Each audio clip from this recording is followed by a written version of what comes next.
at the Lake of the Ozarks on a summer vacation, and I saw this little pine tree, and I said, well, can't we take that home? And sure enough, we dug it up, put it in a coffee can, planted it in our backyard, and it grew a little bit. And it kept growing. It was a darn good tree.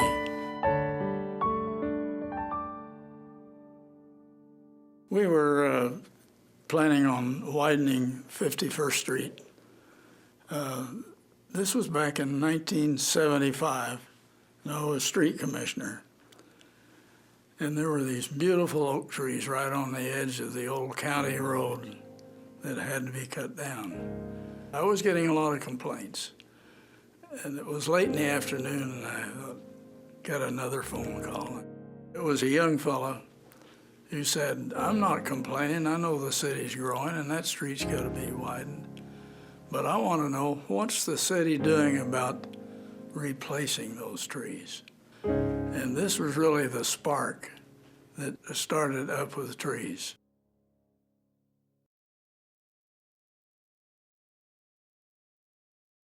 We went to Bob LaFortune, who was mayor at the time, and he said, well, that's a great idea.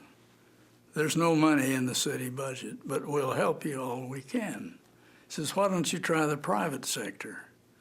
And that was the solution, and it's been the solution ever since. And our first project was out by the airport. We put up a sign that said, sponsored by the Rotary Club of Tulsa. And would you believe the Rotary Club started getting phone calls, people asking, how did you get to plant those trees? And right off, we got funds and sponsors for Up with Trees projects.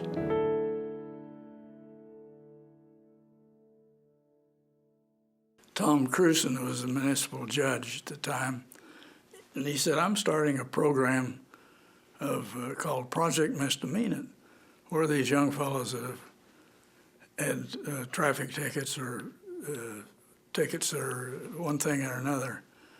At that time, they were just paying a fine. He said, I thought it would be great to have them do community service.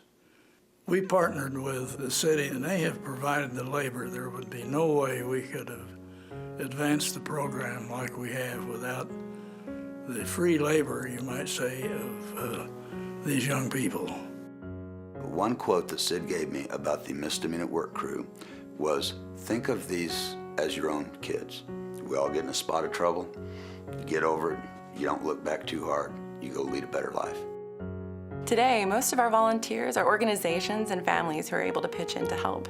People might think that they're coming in just to plant one tree, but what they find is a wonderful organization that they'd like to spend more time with, and we keep them and we have them, forever because they just enjoy that process so much. In 1991, Reader's Digest published an article about Up with Trees. It was very impressive. That article put a national spotlight on Up with Trees. And we started getting calls from other cities. How did you do that? And they wanted to know more about Up with Trees.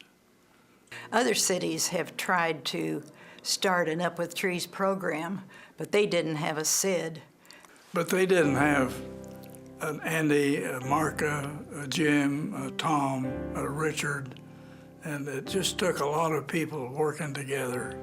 Phyllis Edmonds and Aileen Rhodes Carter was quite a builder up of Up with Trees. In Tulsa, we wanted to show our support and our sorrow for what happened in Oklahoma City for the mural building bombing. One day while we were planning this site, a car pulled up, a well-dressed gentleman got out and came over, and I thought, gee, what have we done wrong now? The fellow came over and said, I was in the alcohol tax unit, and our whole staff was lost in that bombing, except me. He said, I want to thank the people of Tulsa for doing this, recognizing the tragedy we had in Oklahoma City. Right after the 9/11 tragedy in New York and on the East Coast, we thought we have to do something to make that date very important in the eyes of the people in Tulsa. Jim Costas was the gentleman that was the generator of this idea and pursued it with Mill Creek Lumber, Jim Dunn. And he was very quick to volunteer his site. And I was able to get the steel. And through Marco Crouch, we got the gentleman to design the globe that we had there. I think Up With Trees can take pride in the fact that they're honoring Nose in that tragic event. I think it says something about the people that are involved with Up With Trees. When I was mayor, we had the 2007 ice storm. It was the first time I was able to imagine our city without trees, barren. And of course, Sid Patterson and Up With Trees came forward to help us re-green Tulsa and plant the 10,000 trees we lost. So when you go to a park with your kids or grandkids and you sit under the shade of a tree, say thank you to Sid Patterson and Up With Trees as you experience the wonderful environment that we have in Tulsa, and you can breathe easier because of what the trees do for the environment of our community. Say thank you to Up With Trees and Sid Patterson. Our city would be a completely different place without that work.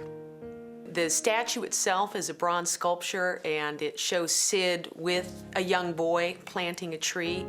And that probably, as much as anything, really tells you the story of Sid. It's not just that Sid goes out and plants these trees, it's that he passes on that skill and that love and that passion to so many other people in Tulsa. Anybody can plant a tree, but when you pass that on to these other people to keep planting, you know that you've done something that's gonna last not just your lifetime, but many lifetimes. I think Sid shows what's possible when you put volunteerism and a great idea together. I don't know of anybody that has a better ability to, with a handshake, build a relationship, with a handshake, say, you know what, can you help? And that response is always going to be yes. After you've shook hands with Sid, you know, your life is changed forever for the better. He's the kind of person that you think you would enjoy working with. You don't ever feel like you're working for him. You're working with him as part of a team. Well, as good as we know Sid is, we have to know that Beverly has got to be better. If it wasn't for Beverly, Sid would have burned out, and we still wouldn't be enjoying the marvelous contribution he continues to make.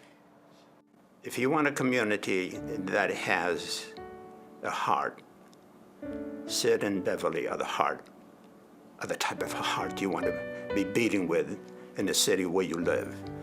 And to me, that is what they are. They're the heart of the city. I get a great pride in going down the highways and admiring some of these trees. They were little trees when we planted them, but now some of them are giant oaks and pines.